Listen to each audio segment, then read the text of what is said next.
This is the Lone Crater YouTube. We hope this video helps. You begin by preheating the oven to 350 degrees and lining a 12-cup tin. This sets reliable heat. Once done, sift flour, cocoa, and baking powder to remove lumps and aerate, which yields lighter crumb. Make a small well for wet ingredients. Meanwhile, melt 4 ounces of chocolate gently. Whisk it into 1/2 cup oil and 2 room-temperature eggs so the fats emulsify. Then combine wet and about 1/3 of dry to loosen the mixture. This prevents overmixing later. Now you'll integrate everything without killing the rise.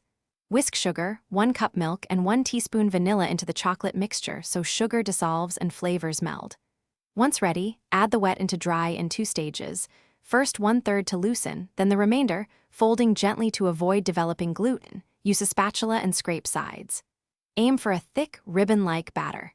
Spoon or pipe into liners, filling each about 2/3 full, and tap the tray to release trapped air. Place the tray in the center rack and bake for 18 to 22 minutes. The toothpick test should show moist crumbs, not raw batter, because residual heat continues to set the crumb. Once baked, cool cupcakes 5 minutes in the pan to stabilize, then transfer to a rack so steam escapes and frosting adheres. For frosting, let cupcakes reach room temperature.